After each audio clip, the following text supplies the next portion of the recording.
Episode 175 of the show, Is Patience Enough? Are you really patient with the dogs? Gentle, loving, and patient, and still aren't seeing results? There are a couple of mistakes, classic mistakes that you could be making, so find out more this week. This is the Creating Great Grooming Dogs show. I'm Christy Neumeier-Smith. I'm a master groomer behavior specialist, a certified professional groomer, a certified behavior consultant for canines, an instructor at Whole Pet Grooming Academy, and the owner of Happy Critters in Nashua, New Hampshire. And this, my friends and colleagues, is the podcast and show where grooming and training meet.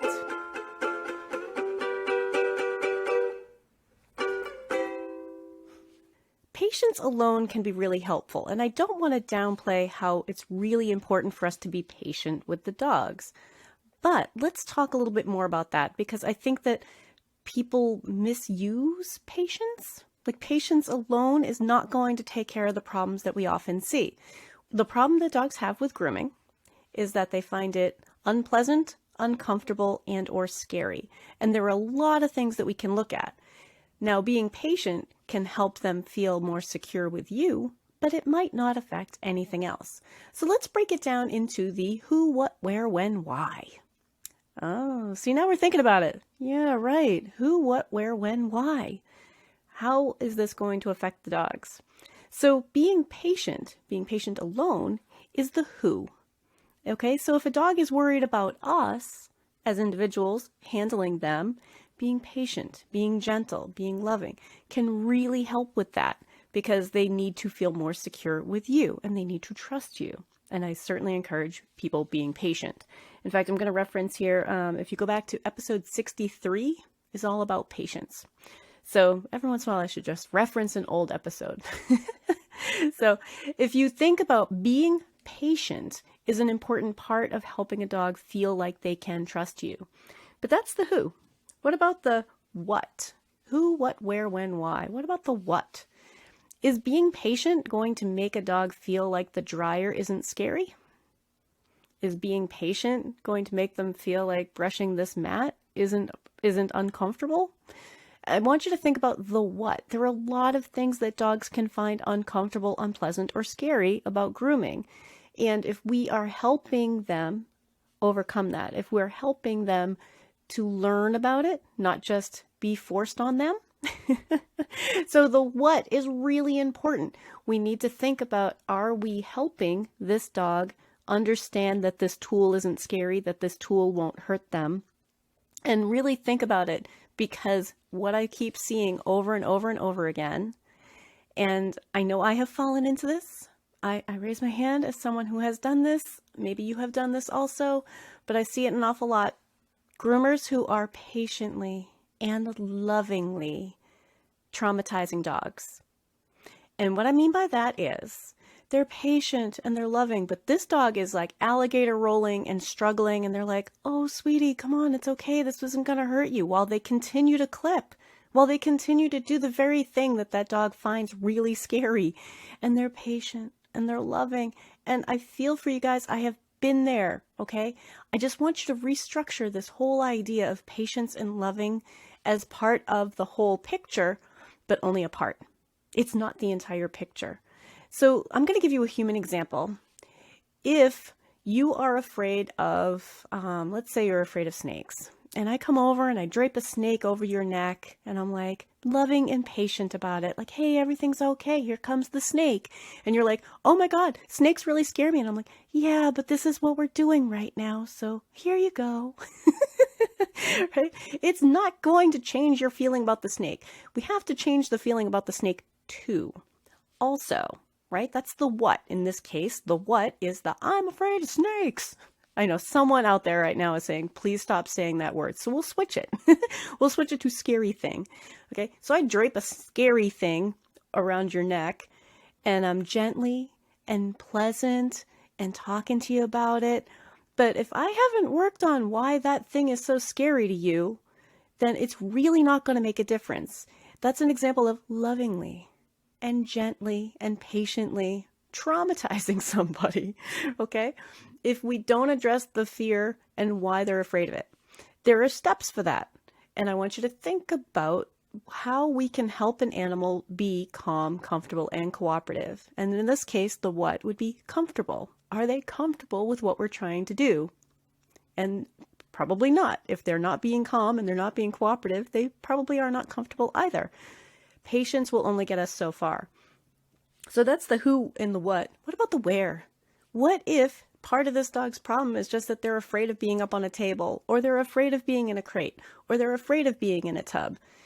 Patience and loving is not going to solve that. It's part of how we solve that. It's the approach we should always be taking, but we have to go beyond just being patient. We have to think about like, okay, how can I help you feel better about this tub without necessarily just dropping you in the tub? So I'm going to use another example as the where. Okay, let's say that you're really kind of afraid of swimming, and I'm like, I'm going to push you in the pool now, but it's for your own good. It's okay. You're fine.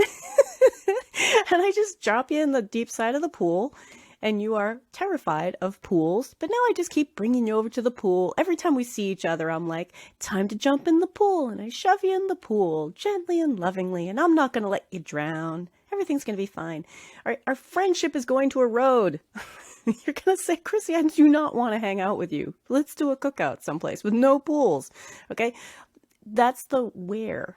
That's an example of where, right? If a dog is afraid of being in a grooming setting, if a dog is afraid of being in a particular type of run or a particular type of crate, okay, gently, patiently, lovingly is not going to change that. We actually need to work on the behavior problem. Why is this dog afraid of this particular tool, this particular where?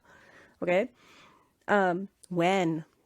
When is a tricky one. Okay, well, let's talk about when. When can be how long we have been doing something. All right, the duration. It can be that, morning is when this dog usually goes for a walk and hasn't had any exercise yet. And maybe they just cannot even handle what we're doing. Maybe it's how long they have been working on this dog and they just can't handle any more brushing or drying or anything. As an example, a grooming example, I find for a lot of my behavior cases, I like to get the head done earlier because the trouble spots, I can keep circling back and circling back and circling back. Okay, if that's their scary spot, I can do just a little bit and circle back and circle back and circle back. But if we leave it to last, that is the end of an endurance run. And this dog is like, I swear to God, if this doesn't end soon, I'm going to lose my mind. Okay. Have you ever felt that? Let's think about it. Okay. Have you ever felt that? How long something is going on? Like being stuck in traffic for 5 minutes is different than being stuck in traffic for 45 minutes. And this dog has been stuck in traffic for 45 minutes and is thinking, I swear to God, she's got to be finished soon. She's got to be finished soon. Now, I realize that is very anthropomorphic, but I want you to kind of see it, okay? Being patient with them is helpful, but that is not going to help build endurance. It's not going to help them understand how long things take and be comfortable with the how long. To be comfortable with how much, how long, all the things that we need to do in this big, long process. So that would be the when. What about why?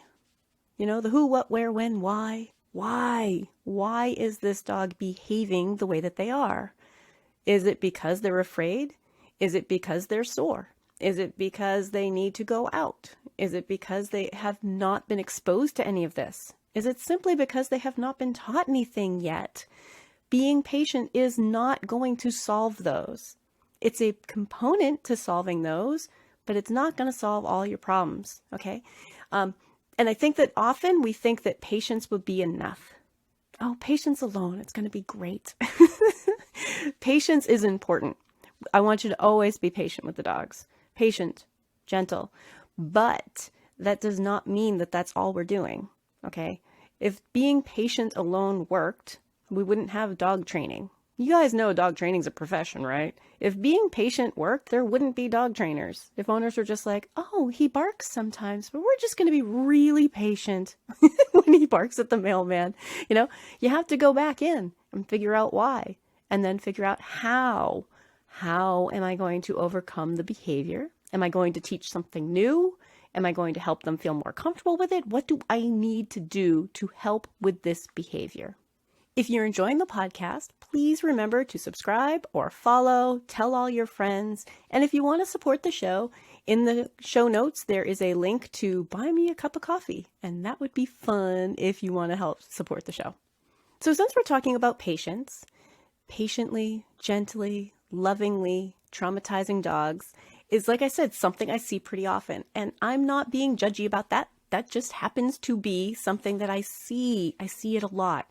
So we need to think about why the dog is behaving that way, the who, what, where, when, why, and patiently and lovingly and gently help this dog get past it. Okay, that's what dog training's about, helping them get past it. Why does this dog feel this way? Why? Okay, so when we talk about calm, comfortable, and cooperative, that is our goal.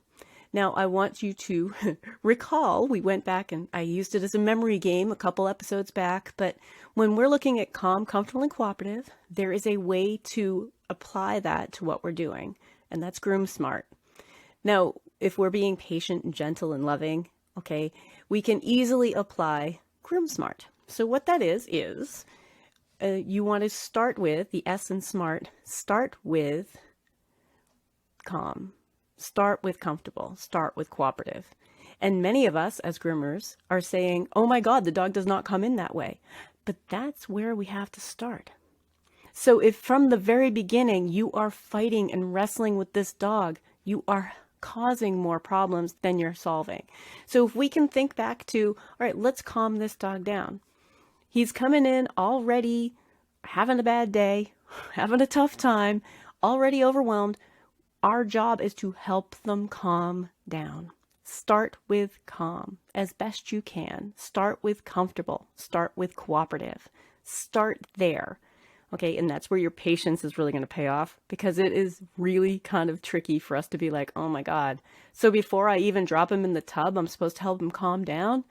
Yep. Before I start brushing him, before I even get started grooming, I'm supposed to help him calm down? Yeah. Because I can't tell you how often I see groomers and owners working with a dog who's really having a hard time, who's struggling, and they don't stop as an owner or a groomer or a handler. The human side doesn't stop until they have trouble getting the job done. The dog has been having trouble for quite some time, and patiently and lovingly pushing a dog through things that they think are scary or overwhelming is not going to help. So what we need to do is help them be calm so that we can reintroduce things and help them understand that this is safe. Okay? Calm, comfortable, and cooperative. We start there. That's the S in smart. And then the M in smart is we try to maintain calm, comfortable, and cooperative as long as we can. And that, of course, takes patience. It's not that patience is a bad thing. It's just that it doesn't talk about everything that dog training needs to talk about. Okay? These dogs are having a problem not just because it's because the equipment we use, the places that we're in, okay? So if we can maintain calm, then we can be actively, physically trying to make sure that this dog is having a better experience, and we're planting the seeds for future groomings. How cool is that, right? The better experience this dog has today can last an entire lifetime. We need to let go of this idea of getting a haircut done, at least for a little while. If we have a behavior case, we can let go of that for a little while and work on the behavior.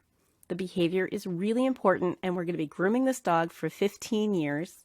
So if anybody out there, and I'm going to get a little off topic, but if anybody out there is like, oh my God, this is going to take so long, this is ridiculous, just force him through it, he'll eventually figure it out, it's okay.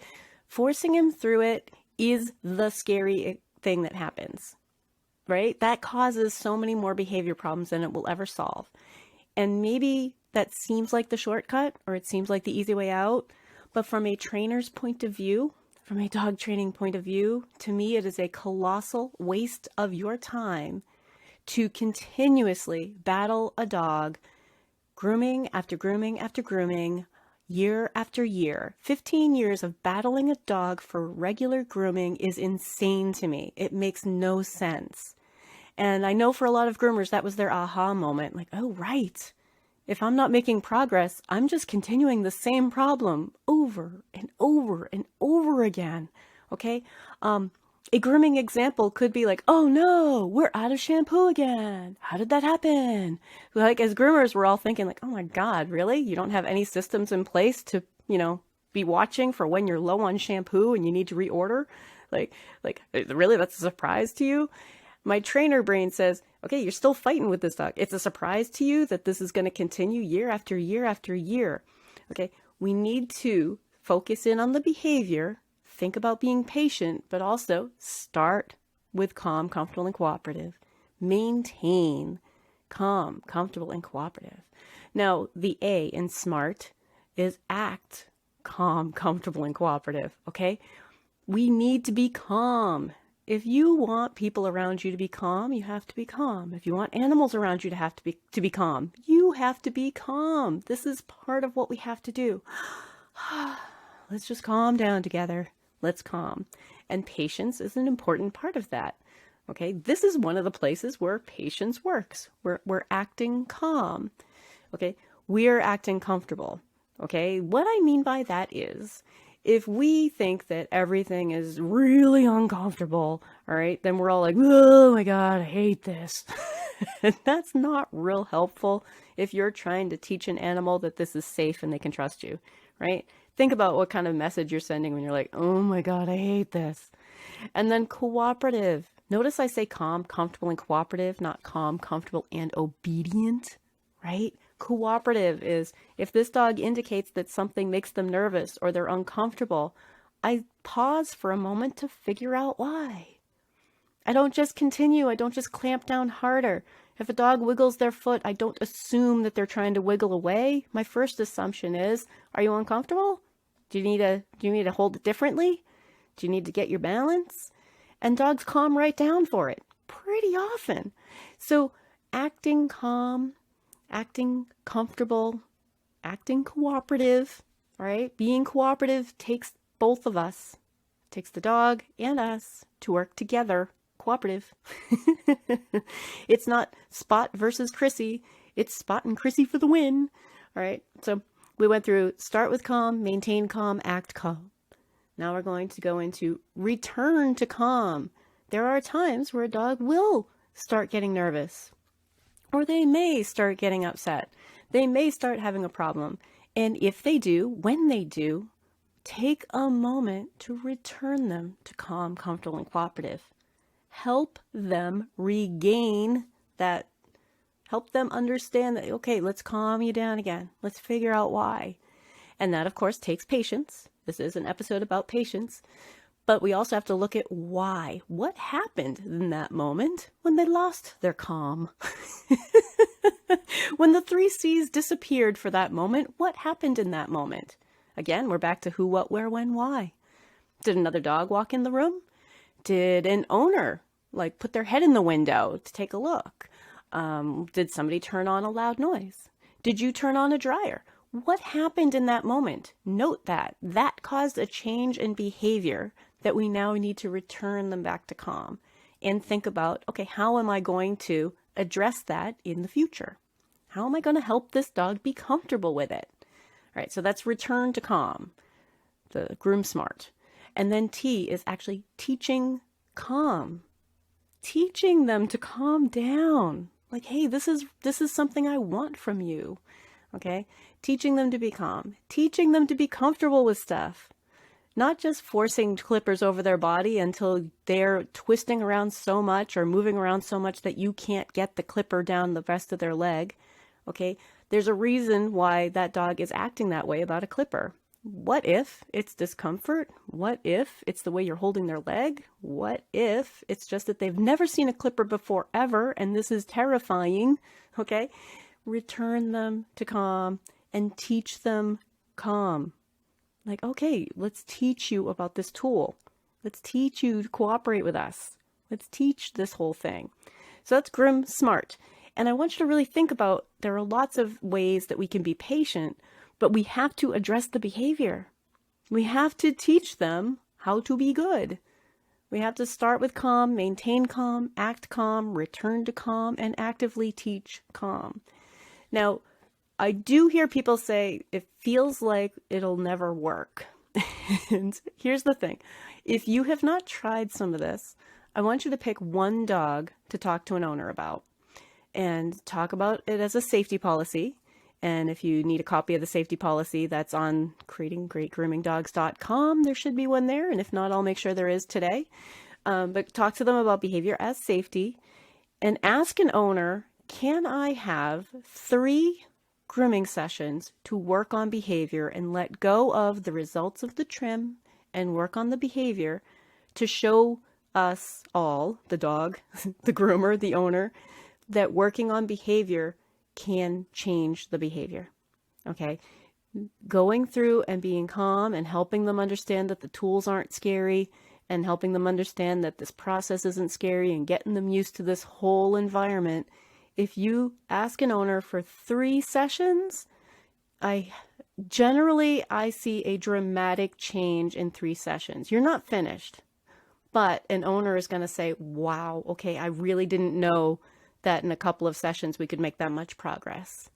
So I ask you, if you have not tried it before, give it a try. Pick one dog and one owner and say, listen, I need to not worry about the trim, not worry about getting the trim done, and I need to try to work on this behavior and give me the chance. Okay, now along with that, I will say, if you have questions, you can reach out to me. You can ask me questions. A lot of the time people will ask me a question. The Facebook group and the Facebook page don't get used all that often, but go ahead and ask questions there too. But most of the time I find it's because people ask me directly. So I'm happy to answer questions. Now, wrapping up this episode, I'm also going to say I do private lessons. So if somebody is saying out there right now thinking there are no trainers in my area who do this, guys, we all have these things in our pockets, these phones, and you can just go ahead and make an appointment with me. We can set up a Zoom call and I can help you real time with the dog on your table. Okay, I am as close as wherever you set up your Zoom call. So I want you to know there is help available out there. Absolutely, I can help you with this. But I think the first couple times we tend to think, oh gosh, is this really going to work? Is this wasting my time? It's not wasting your time. Time and time again, this works. So my takeaway for you guys is that patience is important, but patience isn't the only thing that we have to do. Patience is not the only way that we're going to get this message across to a dog. And I see a lot of groomers patiently and lovingly traumatizing dogs. Okay? If you're being patient and gentle, but still running that high velocity dryer over their head while they scream, okay, that's not going to create the behavior change you're looking for. That's not going to teach a dog to be good for it. So those are the big takeaways this week.